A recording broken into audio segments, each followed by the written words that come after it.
नमस्कार, सत्यदर्शन न्यूज मध्ये आपले स्वागत आहे। मी पायल शहा। एक नजर टाकूया आजच्या ठळक घडामोडीवर। सोलापूर एसटी आगारातील महिलांची सुरक्षा राम भरोसे संभाजी ब्रिगेडनं दिला इशारा। पुण्यातील स्मारगेट येथील बस स्थानकावर पहाटे एका महिलेवर अतिप्रसंग झाला, त्यामुळे संपूर्ण महाराष्ट्र हादरले।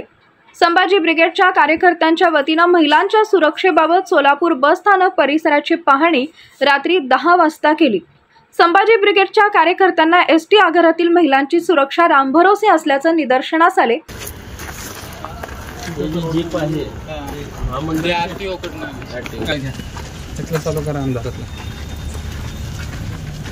ह्या सगळ्या बंद आहेत। उद्या अशा ठिकाणी काही पुण्यात जे प्रकार घडला ते अंधारातल्या ठिकाणी या ठिकाणी घडू शकते आणि सीसीटीव्ही नाहीये, काही नाहीये। बघा की असं एसटी महामंडळाचा भोंगळा कारभार आहे सगळा। भोंगळा कारभार एसटी महामंडळाच्या बसेस एवढा अंधार आहे तर हे मोकळेचा पूर्ण कोण आत गेलं कोण काही केले अतिप्रसंग काही कळू शकत नाही। एक सिक्युरिटी गार्ड आहे फक्त। सीसीटीव्हीची सोय नाही, सीसीटीव्ही वर नाही असं बस स्थानकच्या तिथे बस गाड्या पार्किंग करतात। या एकदा दरवाजाच नाही, तुटलेला दरवाजा आहे। कोणी पण रात्री ओपन जाऊ शकतो, दारू पिऊ शकतो, काही पिऊ शकतो। सर ओपन आहे पूर्ण। पुण्यात जी घटना घडली ती घडू शकते, बंद आहे पूर्ण बस ओपनच आहे। बघा इथं सीसीटीव्ही फुटेज नाही, काय नाही आहे। कोण सुद्धा नाही इथं ऑन ड्युटी केबिन आहे, सिक्युरिटीची केबिन आहे। इथं आता सध्या तुम्ही पाहू शकता इथं कोणी सुद्धा नाही आहे।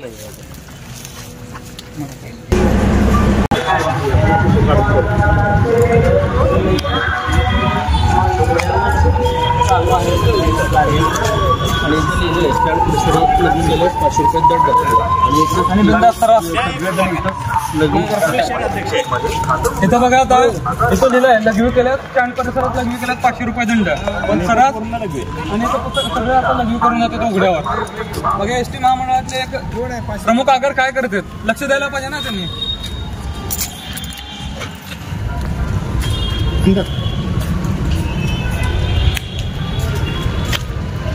पण काय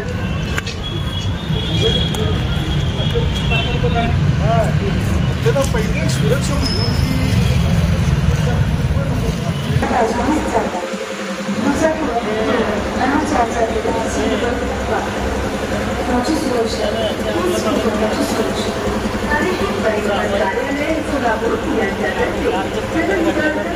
लक्ष ठेवण्यापेक्षा तुम्ही जिथं पॉईंट आहे तिथं ठेवा। आम्ही नाही इथं आपल्याच महाराष्ट्रात नुकसान करायला आलेलो नाही। या अनुचित प्रकार घडलाय तर जे आपल्या प्रस्थानकात आहे का सुविधा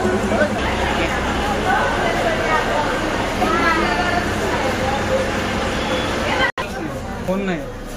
किती वाजले बघा, टायमिंग बघा। टायमिंग बस स्थानक आहे 24 तास चालू पाहिजे। आत कोण येतं पाहिजे। बस स्थानक प्रमुखाच्या इथं कोण तर पाहिजे। बघा इकडं पण दाखवा, बस स्थानकला प्रमुख दुकानच सांभाळतो, दुकानाचे स्वरूप। महिलांची सुरक्षा हे पहिला आपलं प्राधान्य। याबाबत आगार व्यवस्थापक नागेश जाधव यांना या प्रश्नाबाबत व महिलांच्या सुरक्षेबाबत काय दक्षता घेतली याचा संभाजी ब्रिगेडच्या वतीनं जाब विचारण्यात आला। आम्ही संभाजी ब्रिगेडच्या वतीनं आलो। पुण्यामध्ये जी घटना घडली ती अत्यंत निषेधार्ह घटना आहे। त्या दृष्टीनं आपल्या सोलापूर एसटी स्थानकामध्ये आपण काय उपाययोजना केलेल्या आहेत, दक्षता काय घेतलेली आहे, यासाठी आज आम्ही संभाजी ब्रिगेडच्या वतीने पाहणी करण्यासाठी आलेलो आहोत, जेणेकरून अनुचित प्रकार सोलापूर सुद्धा घडण्याची शक्यता नाकारता येत नाही। आता आम्ही पाहणी केली, बसेसचे दरवाजे वगैरे सगळे खिडक्या उघड्या आहेत, अंधार आहे, सीसीटीव्ही कॅमेरा नाही। तर सीसीटीव्ही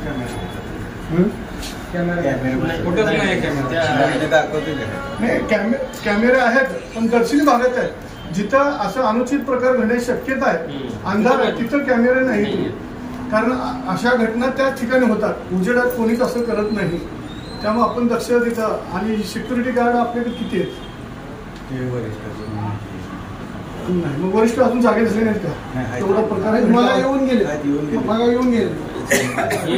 काय झालं एक सांगतो, आपली त्या बाजूची भिंत पडलेली आहे, तिथं वस्तीतनं येणं जाणं चालू असतं. चोरी झाली किंवा अशा प्रकार झाले तर ते पळून जाऊ शकतात. मोटारी चालू आहे, तिकडं लाईटची सोय नाही आहे, महिलांसाठी लाईटची सोय नाही आहे. तिथं अंधारात प्रकार असेच घडतात की आम्ही म्हणत नाही की उजेडात घडतील जिथं तुमचे सीसीटीव्ही आहेत. आम्ही इथल्या सीसीटीव्हीचं काय बनेल. बस डेपो आपला मोठा आहे, प्रत्येक ठिकाणी कॅमेरे. आज आपले तुम्ही प्रत्येक जे ड्रायव्हर कंडक्टर आहेत त्यांनी बस लॉक करतात का हे पण बघत जाऊ. कारण की उतरल्यावर आता आम्ही बसमध्ये जाऊन आलोय, सगळे दरवाजे एक बसेसचे स्विच पण चालू आहेत की जर कुणाला काय प्रकारच करत असेल घेऊन गेला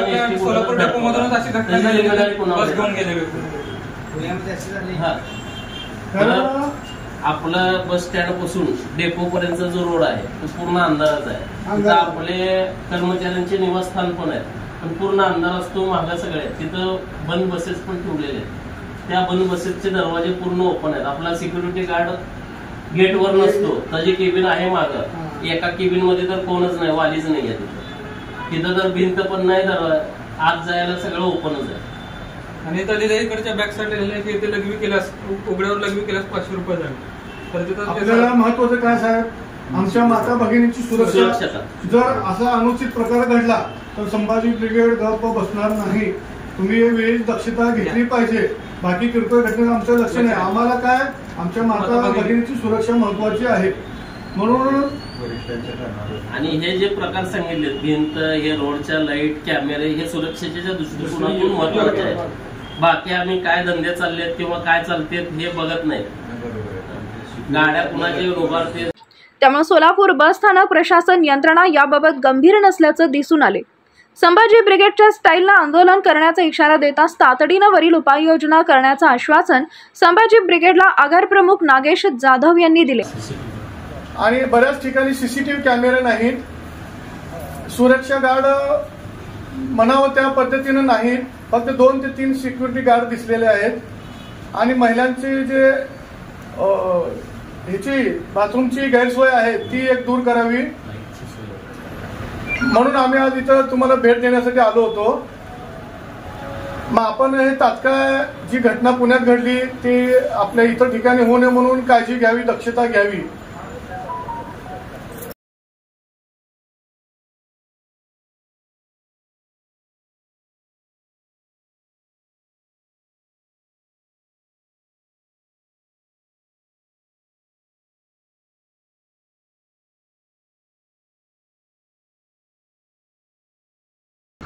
कुठंही एवढा अंधार आहे सोलापूर बस स्थानकात की कुठंही कानाकोपऱ्यात असा प्रकार घडू शकतो. त्या अनुषंगाने आम्ही आपले आगार प्रमुख जाधव साहेब यांना संभाजी ब्रिगेडच्या वतीने सूचना दिलेल्या आहेत की लाईटची सोय सगळीकडे व्हावी. आगारात ठिकठिकाणी सुरक्षेच्या दृष्टीने सीसीटीव्ही कॅमेरे बसवावेत. महिलांसाठी बैठक व्यवस्था व्यवस्थित व्हावी. त्याचबरोबर भिंती जिथं तुटलेल्या आहेत त्या पूर्णतः बांधून घेण्यात यावे ह्या सूचना. आणि ठिकठिकाणी सुरक्षा रक्षक वाढवावेत.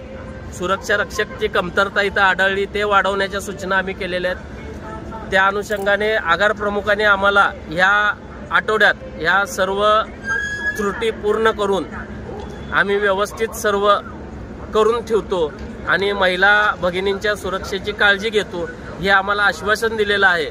जर हे आश्वासन त्यांनी ह्या आठवड्यात पूर्ण केलेलं नाही तर संभाजी ब्रिगेडच्या स्टाईलने आम्ही पूर्ण आंदोलन करू आणि आम्ही संभाजी ब्रिगेडच्या वतीने काय परिणाम भोगावे लागतील.